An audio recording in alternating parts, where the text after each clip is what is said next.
Assalamualaikum warahmatullahi wabarakatuh. Bismillahirrahmanirrahim. Alhamdulillahi rabbil alamin. Wabihi nasta'in ala umuri dunya waddin. Wassalatu wassalamu ala sayyidil mursalin Sayyidina Muhammadin sallallahu alaihi wasallam wa ala jami'i ashabihi ajma'in, amma ba'du. Kaum muslimin wal muslimat sahabat Al-Kaf rahimakumullah. Sesungguhnya dalam diri Nabi kita Muhammad sallallahu alaihi wasallam terdapat banyak sekali contoh perilaku yang dapat kita tiru.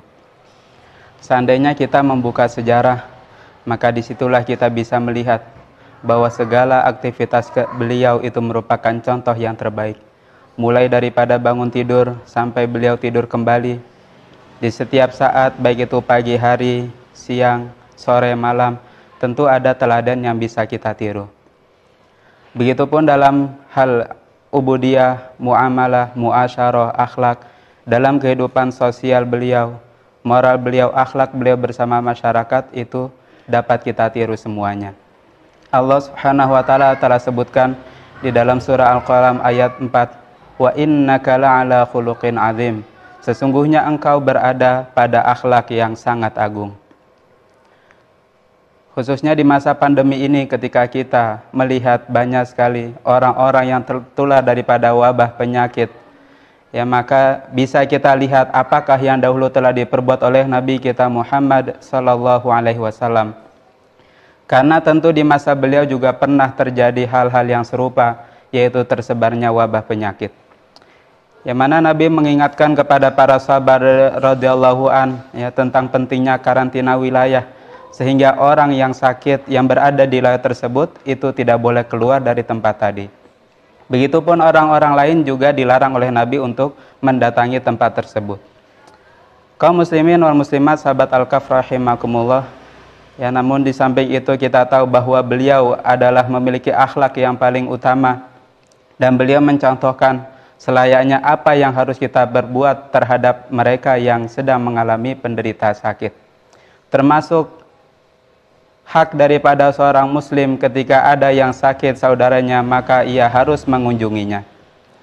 Nabi mencontohkan bahkan kepada orang kafir yang sering menyakiti Nabi. Ya, dikisahkan bahwa ketika Nabi terbiasa berjalan ke masjid, maka di situ ada orang Yahudi yang sering menyakiti Nabi. Ya, setiap Nabi melewati tempat tersebut, maka orang Yahudi tadi pun melempari kotoran kepada Nabi kita Muhammad sallallahu alaihi wasallam.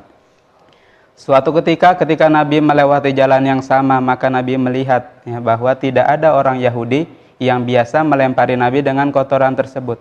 Maka Nabi pun bertanya kepada orang yang berada di sekitar itu, ya di manakah si fulan ini?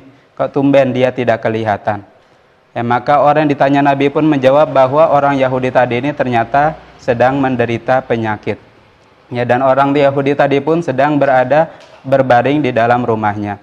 Maka Nabi pun meminta kepada orang tadi untuk diantarkan dan juga menjumpai orang Yahudi tersebut. Sahabat Al-Kaf rahimakumullah, ketika orang Yahudi melihat kedatangan Nabi, ya maka bahwa ia mengira bahwa datangnya Nabi ke rumahnya ini adalah untuk membalas.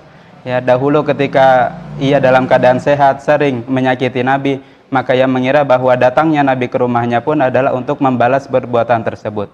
Ya, orang Yahudi tadi pun bertanya kepada Nabi, ya Rasulullah, mengapa engkau membalas perbuatanku ketika aku sakit? Ya, tidak dari dulu ketika aku sehat, engkau tidak pernah membalas perbuatanku. Ya, maka spontanitas Nabi kita Muhammad sallallahu alaihi wasallam menjawab, ya bahwa kedatanganku saat ini adalah bukan untuk membalasmu.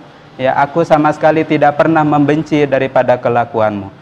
Ya, jadi datangnya Nabi adalah untuk menjenguk orang Yahudi tersebut yang sedang sakit.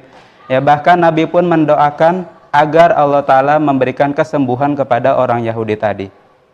Sehingga dengan akhlak yang ditunjukkan oleh Nabi saat itu pun, orang Yahudi tadi ini langsung menyatakan keislamannya kepada Allah Ta'ala. Ya, seorang Nabi yang sering ia sakiti, bahkan hari-hari ia sakiti, namun ketika ia sakit justru Nabi malah menjenguknya dan juga mendoakan kebaikan untuknya. Hadirin sahabat Al-Kaf rahimakumullah, ya, maka disitulah Nabi mencontohkan ketika ada orang yang sakit, maka kita jenguk. ya khususnya di saat pandemi ini. Seandainya memang kita tidak boleh menjenguk mereka, ya maka hal-hal yang mungkin kita lakukan, maka kita lakukanlah.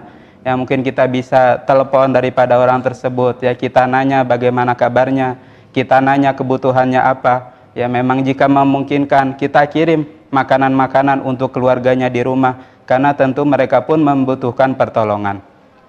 Ya jangan sampai orang yang sedang sakit dijauhi, dimusuhi, ya bahkan dibicarakan. Ini merupakan bukan ajaran daripada Islam. Nabi kita Muhammad SAW bersabda, wallahu fi aunil abdi maka nal abdu fi auni akhi. Artinya Allah Ta'ala akan senantiasa menolong seorang hamba selagi hamba tersebut menolong saudara yang lainnya.